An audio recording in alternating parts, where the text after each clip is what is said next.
Hola, bienvenidos a este documental de neuropsicología. Mi nombre es Karina Ramírez Colorado, estudiante de Psicología del Politécnico Gran Colombiano. El día de hoy vamos a hablar acerca de la neuropsicología en Colombia, cuáles han sido los avances, los aportes y los retos que tiene. También se esbozará de manera general en qué consiste la neuropsicología y cómo se ha visto esta en Latinoamérica. Es importante aclarar que todo esto está hecho bajo una revisión científica rigurosa.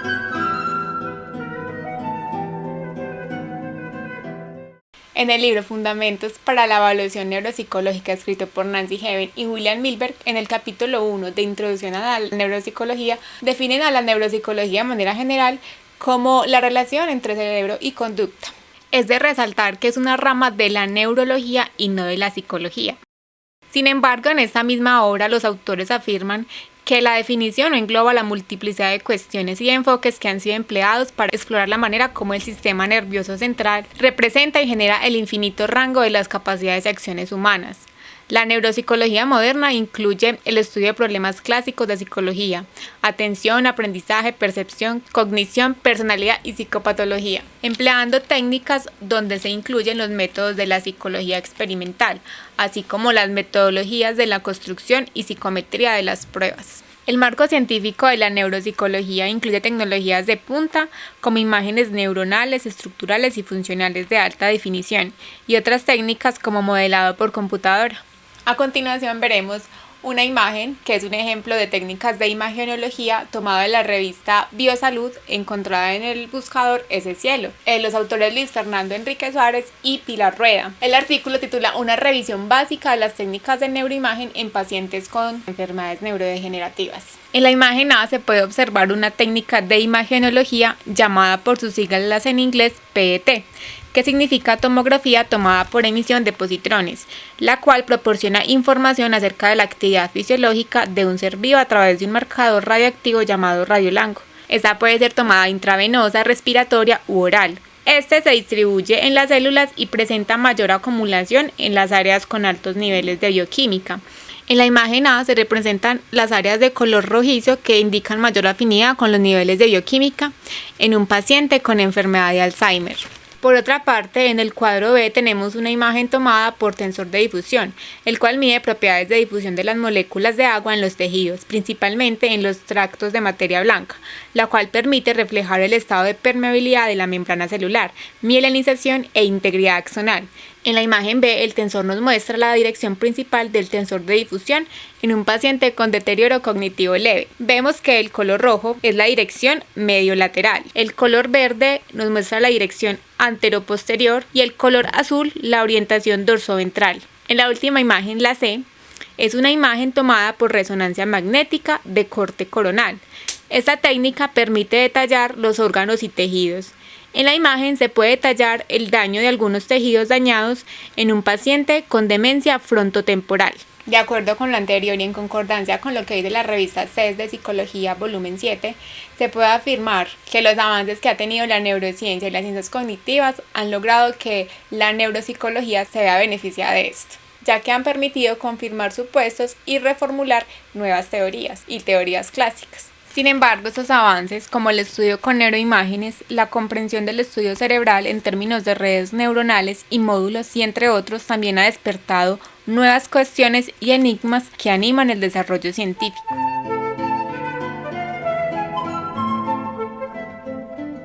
Y en el contexto latinoamericano esto no es la excepción. Por eso este documental trata de esbozar cuáles han sido los avances y retos de la psicología en Latinoamérica, pero especialmente en el contexto colombiano.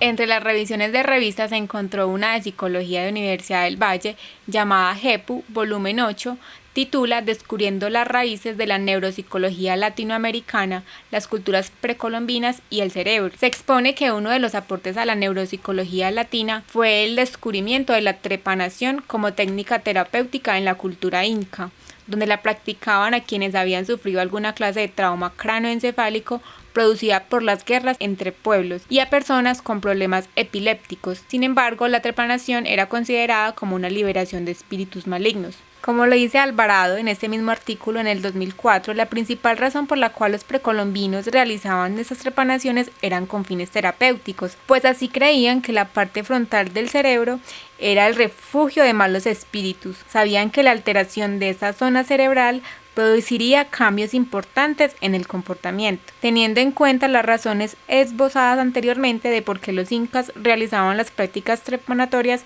Podemos decir que ellos concebían que existía una relación importante entre el encéfalo y el comportamiento de las personas, pues así como algunos trepanados fallecieron por haberles cometido una gran cirugía que comprometía estructuras del sistema nervioso que protegen el cerebro, las personas que realizaban estas cirugías tuvieron que haberse dado cuenta de esto y haber comenzado a diseñar una técnica que evitara esta contrariedad, posibilitando la sobrevivencia de la persona intervenida. Es importante destacar que dicho hallazgo fue hecho por un científico estadounidense llamado Ephraim George Squire y no por un científico latinoamericano, pero el artículo en sí nos muestra la importancia del avance científico en las culturas precolombinas.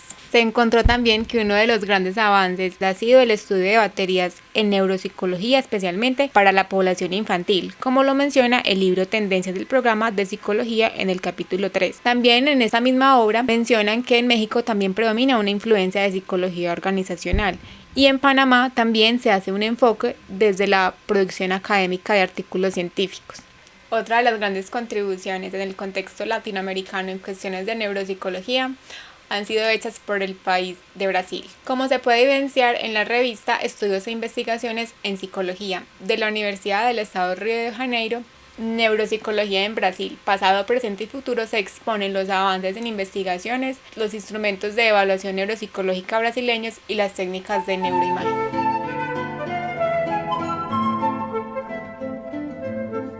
Al igual que en Latinoamérica, en Colombia también la neuropsicología supone grandes retos, grandes avances y grandes aportes.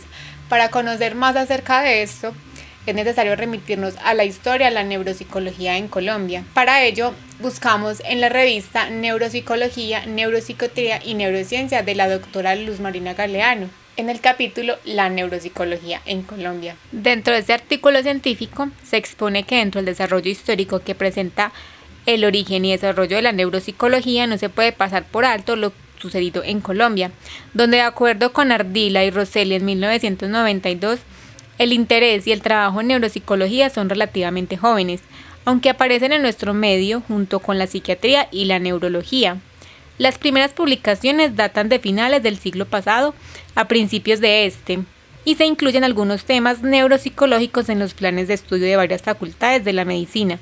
Sin embargo, los escasos esfuerzos eran aislados, ya que solo hasta los años 50 surge la neurología como especialidad médica y la psicología como profesión. Con la creación de las facultades de psicología se promueve la formación en psicofisiología y neurofisiología, primero en la Universidad Nacional, luego en la Javeriana y posteriormente en las diferentes facultades que se fueron creando. En la década de los 70 se inaugura el Instituto Neurológico de Colombia en Bogotá, con objetivos encaminados al diagnóstico, tratamiento, docencia e investigación de las enfermedades del sistema nervioso, dando importancia a aspectos tanto fundamentales como aplicados. Todo esto se enriquece con su publicación Neurología en Colombia, con el patrocinio del Congreso Internacional de Neuropsicología en Bogotá, donde se fomentó el surgimiento de la Asociación Latinoamericana de Neuropsicología en el año de 1987 y la creación del primer departamento de neuropsicología adscrito a una institución hospitalaria. En 1975 presentan Gómez y de Olvaldía, estudiantes de psicología en la Universidad Javeriana, la primera tesis de grado con tema neuropsicológico.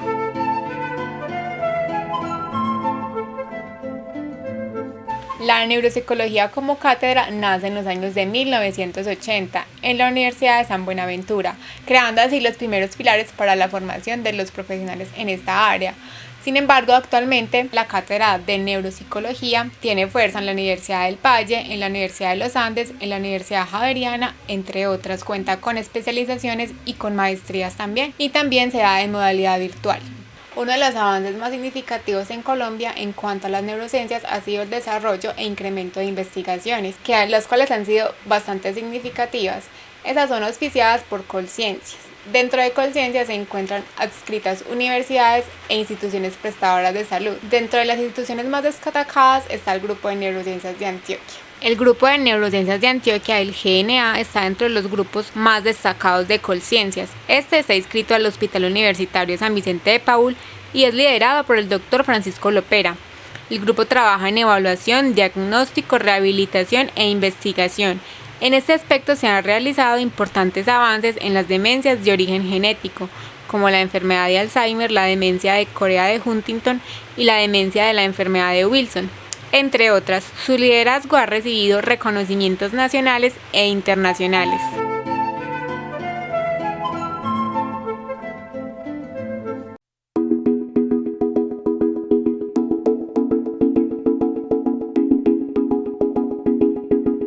El 7 de octubre de 1992, en la ciudad de Medellín, un grupo de especialistas en el área de las neurociencias fueron convocados por el decano de la Facultad de Medicina de la Universidad de Antioquia para hacer oficial la conformación de un grupo que se dedicaría a la investigación de las neurociencias básicas y clínicas. Fueron estos los primeros pasos de lo que hoy, gracias a las personas e instituciones que se han vinculado a nuestros propósitos, es el Grupo de Neurociencias de la Universidad de Antioquia. La necesidad de encontrar respuestas a los enigmas que todavía representa el funcionamiento del cerebro ha mantenido viva la pasión que con el pasar de los años nos sigue motivando a estudiantes, docentes, investigadores e instituciones para mejorar la calidad de vida de las personas que padecen enfermedades neurodegenerativas. Como fruto de estos años de investigación y dedicación, en el Grupo de Neurociencias obtuvimos el premio Alejandro Ángel Escobar en Ciencias Exactas, Físicas y Naturales en el año 1997, 2009 y 2013, debido al seguimiento poblacional de Alzheimer genético que realizamos en el norte de Antioquia, lo que más adelante también nos permitiría definir las etapas preclínicas de la enfermedad de Alzheimer. Es así como aún hoy, científicos y familias permanecemos unidos en busca de soluciones. Investigamos para aprender. La curiosidad, la pasión y la capacidad de asombro son nuestro motor en el proceso científico. Estamos enfocados en comprender el funcionamiento del cerebro para encontrar respuestas a sus trastornos. Aprendemos para enseñar. Formamos seres humanos interesados en estudiar y resolver problemas del cerebro. Estimulamos el crecimiento personal y grupal a través de la autocrítica, intercambio de experiencias y conocimiento. Enseñamos para asistir. Contribuimos a mejorar la calidad de vida de nuestros pacientes, participantes de investigaciones y sus familiares. Desarrollamos interacciones con diversas instituciones y personas externas que acompañan nuestros procesos. Durante todos estos años, muchas personas que se han formado en este grupo están en diferentes lugares del mundo aportando a la ciencia, aportando a la investigación y siguen siendo unos brazos del grupo de neurociencias en los lugares donde ellos están. Lo mejor de este grupo es que me apasiona lo que hago en el grupo y me apasiona lo que todo el grupo hace conmigo para resolver preguntas. Es un grupo que está dedicado a resolver preguntas científicas y a encontrar soluciones a los problemas de salud de la comunidad. En el Grupo de Neurociencias continuamos investigando, aprendiendo, enseñando y asistiendo para que juntos, científicos y familias, encontremos soluciones a los trastornos del cerebro. Nuestro trabajo durante estos años ha sido fruto de las colaboraciones nacionales e internacionales y la relación perseverante que han mantenido con nosotros, familias y equipos de trabajo.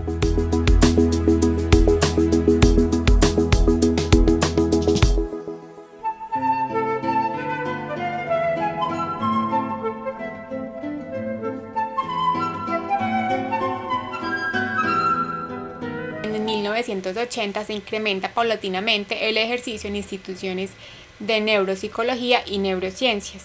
Para esto se lleva a cabo en varias instituciones, vamos a ver algunas. Clínica de la Memoria Bogotá, creada por Diana Matallana, inicialmente funcionó en el Instituto Neurológico de la Universidad Javeriana y a su cierre en 1995 pasó al Instituto de Envejecimiento del mismo Centro de Educación Superior. Su objetivo es dar diagnóstico pronto a quienes consultan por enfermedades degenerativas primarias.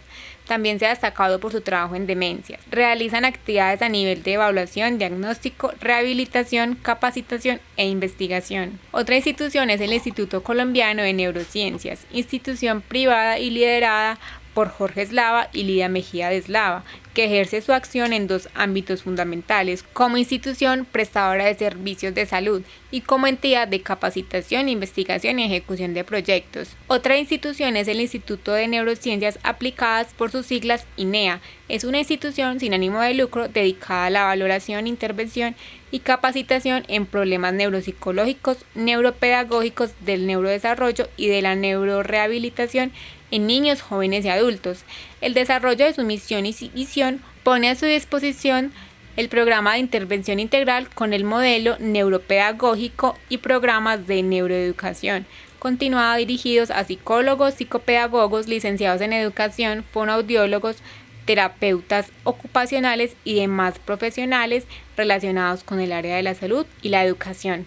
Otro es el Instituto Neurológico de Antioquia, antigua Liga Antioqueña contra la Epilepsia, que incorpora la consulta externa del servicio de neuropsicología, con énfasis en evaluación desde el año de 1994. Contó inicialmente con 2 neuropsicólogos, luego 3. A partir del 2008 se convierte en unidad de neurorehabilitación. Ofrece servicios de evaluación y rehabilitación neuropsicológica contando con 5 neuropsicólogos, unidad en donde hacen rotación estudiantes de residencias de neurología y psiquiatría de la Universidad de Antioquia, Universidad Bolivariana y Centro de Especialistas de la Salud, entre otras. También estudiantes de especialización en neurorehabilitación. En este lugar se atienden pacientes con diferentes patologías neurológicas, psiquiátricas y neuropsicológicas.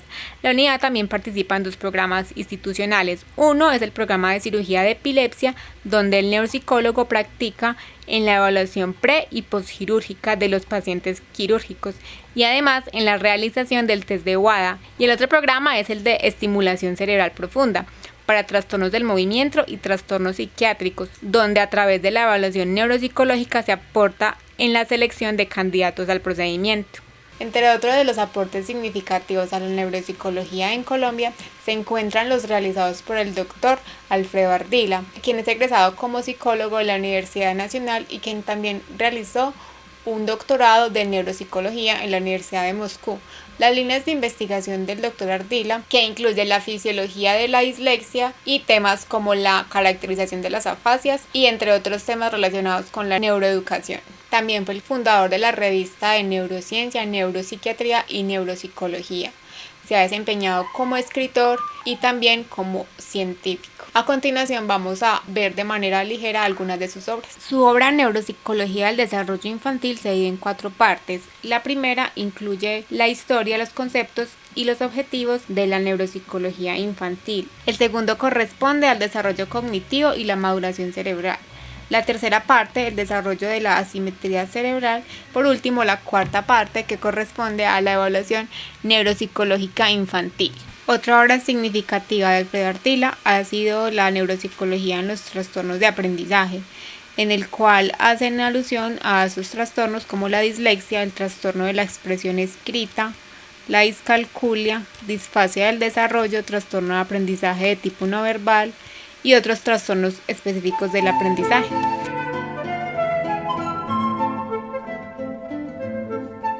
En cuanto a los retos de la neuropsicología en Colombia, se encontró un artículo publicado en la revista Ese Cielo titulado Perfil neuropsicológico de atención y memoria en víctimas del conflicto armado colombiano. Está hecho por los siguientes autores: José Alberto Luna Hernández, Paola Daniela Rodríguez e Isabel Hernández Arteaga. Se encontró en ese artículo que uno de los grandes retos que tiene Colombia en temas neuropsicológicos tiene que ver con la reparación integral a víctimas del conflicto armado. En el artículo se exponen cómo personas vinculadas al trastorno de estrés postraumático presentan dificultades atencionales y de memoria. Estas dificultades también tienen una implicación neuroanatómica de base, sustentada en la segregación de cortisol en el organismo, comprometiendo estructuras como el hipocampo, la amígdala y la corteza prefrontal asociados a los procesos de atención y memoria. Asimismo, es posible sugerir una relación del padecimiento del trastorno de estrés postraumático con la aparición de déficit en procesos neuropsicológicos de atención y memoria. Sin duda eso supone un gran reto para la neuropsicología, pues Colombia es un país que está en la fase de adaptación del posconflicto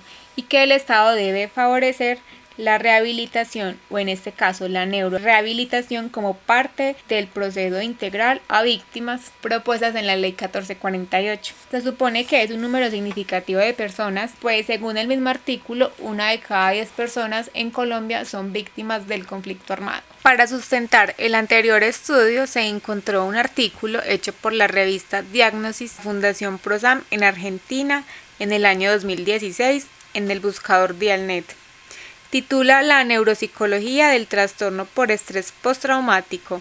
Allí mencionan que las alteraciones cognitivas son frecuentes en el trastorno por estrés postraumático, además de los síntomas de alteración de la memoria y la concentración que forman parte de los criterios diagnósticos del cuadro. La evaluación neuropsicológica permite objetivar además dificultades en la memoria verbal en funciones ejecutivas caracterizadas por fallas en memoria de trabajo, control inhibitorio, flexibilidad, cambio atencional y planificación.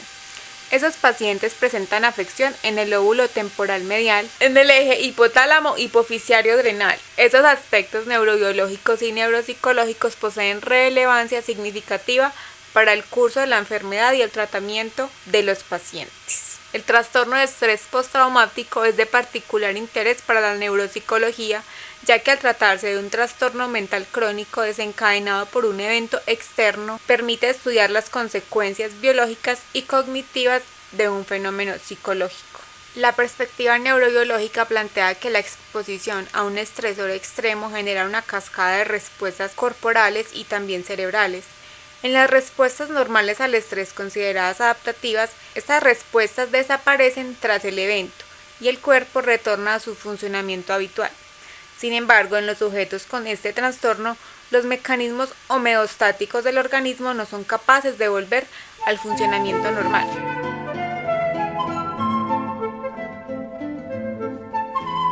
En este mismo artículo exponen que la aplicación de test neuropsicológicos a pacientes con este trastorno ha permitido identificar una disfunción cognitiva leve en un subgrupo de pacientes. Vamos a describir algunos dominios cognitivos que han sido reportados con más frecuencia en los afectados con trastorno de estrés postraumático.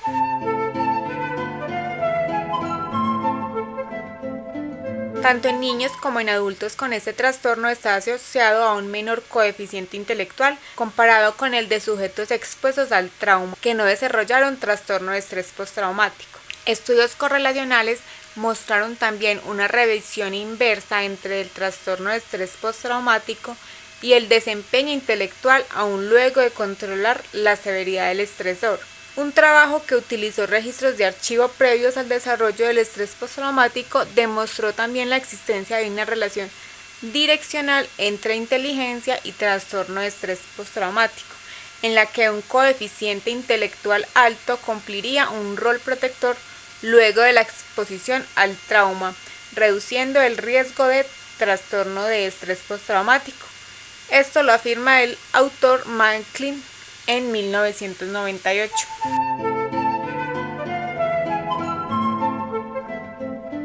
Otro dominio cognitivo es la atención y funciones ejecutivas.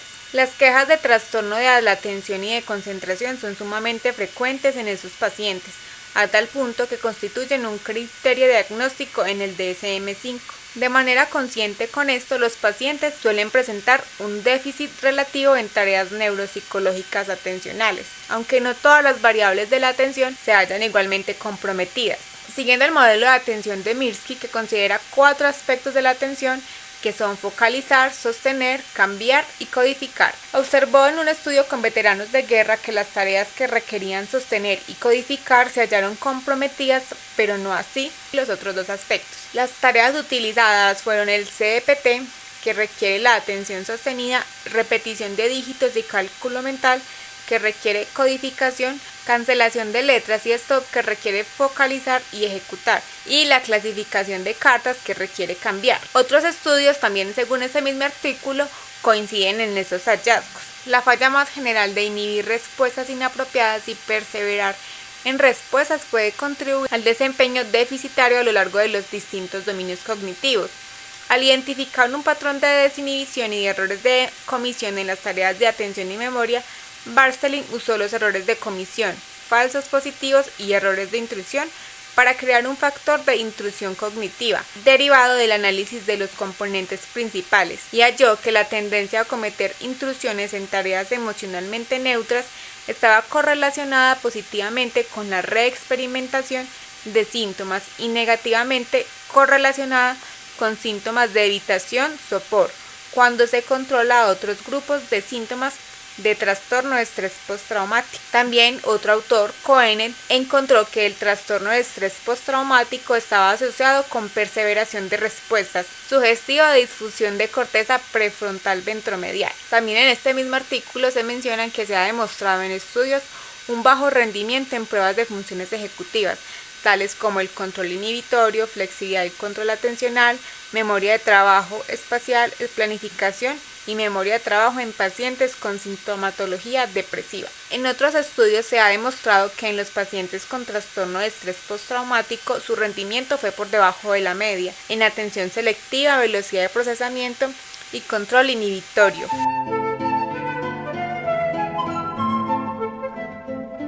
Otro dominio cognitivo es la memoria de aprendizaje. La mayoría de los estudios han documentado déficit en uno o más test de memoria o aprendizaje. Sin embargo, el estudio de desempeño muestra que no todos los aspectos de la memoria anterrógrada podrían estar comprometidos con el trastorno de estrés postraumático. Al considerar las diferencias entre el registro inicial de la información y la retención de esa información en el tiempo, se observa que la adquisición inicial es el aspecto más afectado. También al considerar los efectos de interferencia proactiva e interferencia retroactiva, se vio que los pacientes con trastorno de estrés postraumático eran sensibles a estos dos tipos de interferencia. Hay menor evidencia de que el trastorno de estrés postraumático esté asociado con una disminución de la retención de la información luego de intervalos diferidos. La diferenciación entre adquisición y retención es importante, ya que la retención ha sido asociada con la integridad del sistema hipocámpico, área que ha recibido mucho énfasis en las formulaciones neurobiológicas del trastorno de estrés postraumático. A pesar de que varios estudios documentaron que los participantes tenían un déficit en algunas medidas de recuerdo diferido comparado con sujetos sin trastorno de estrés postraumático, eso no refleja necesariamente una pérdida en la retención, especialmente en trastornos como el trastorno de estrés postraumático, en que hay una adquisición inicial deficitaria. La memoria autobiográfica es la que se encuentra más afectada. En numerosos estudios se ha detectado que personas expuestas a un trauma en comparación con sujetos expuestos a un trauma, pero que no han desarrollado TEPT, se encontró una tendencia a generalizar los recuerdos sin lograr una especificidad en los mismos recuerdos. Otras funciones cognitivas como el lenguaje, funciones visoespaciales y motoras parecen no hallarse afectadas en el trastorno de estrés postraumático, a excepción de la copia de una figura compleja, lista de palabras y secuenciación motora. Sin embargo, en este mismo artículo sugieren realizar en esos pacientes un abordaje multidisciplinario, teniendo en cuenta las dificultades neuropsicológicas halladas, incluyendo un tratamiento de rehabilitación cognitiva que le brinde al paciente herramientas internas y externas para su desempeño en la vida cotidiana. También se encontró otro artículo en el buscador Ese Cielo, cuyo autor es Maribel Mota Artunduaga, sobre estimulación cognitiva, un reto en Colombia.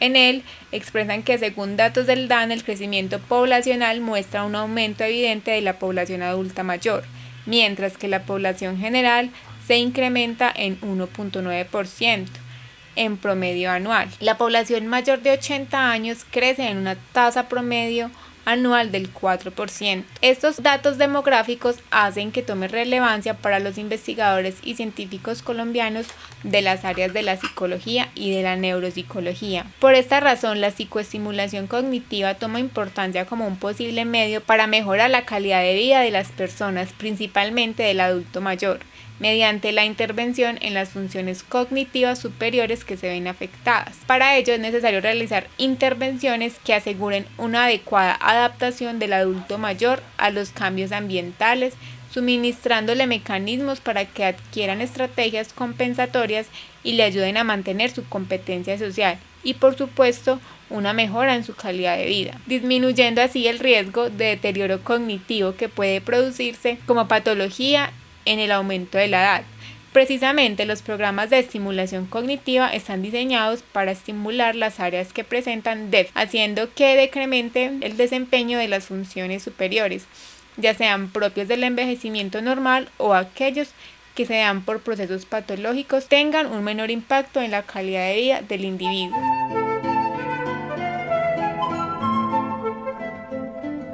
¿Qué es la estimulación cognitiva? La estimulación cognitiva es una serie de prácticas, actividades, tareas, diferentes opciones que les damos a las personas para que puedan estimular o que puedan mejorar capacidades cognitivas que se encuentran preservadas. La estimulación cognitiva puede dividirse en dos. Una que se llama el entrenamiento cognitivo, que es precisamente cuando tengo unas funciones que están bien, no tengo ninguna alteración y quiero mejorar esas funciones. Entonces hago una serie de tareas que me van a permitir fortalecer y mejorar en esa capacidad cognitiva. La segunda sería la rehabilitación cognitiva. Y la rehabilitación cognitiva sí tiene en cuenta que hay unos déficits o hay unas tareas que se dificultan más, y en ese orden de ideas, neuropsicología lo que hace es orientar el tratamiento para mejorar en esas dificultades. Otra cosa importante es que la estimulación cognitiva parte de un concepto que se llama la plasticidad cerebral. Y eso, digamos que en términos más sencillos, significa que nuestro cerebro tiene la capacidad de adaptarse a las diversidades del entorno.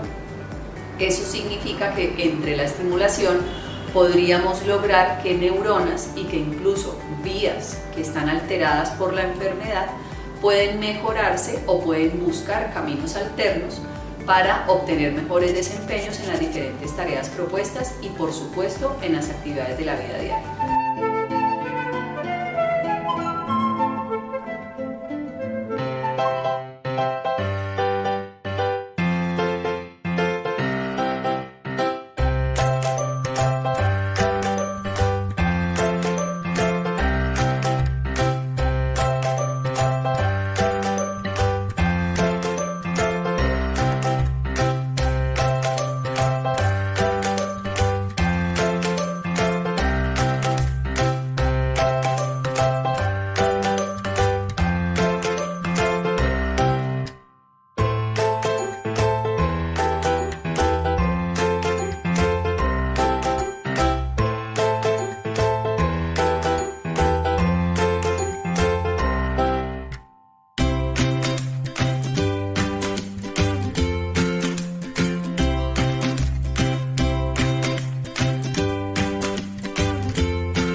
También en cuanto a los avances se hizo una revisión acerca del ranking que ocupa Colombia en Latinoamérica en cuanto a producción científica de neurociencia.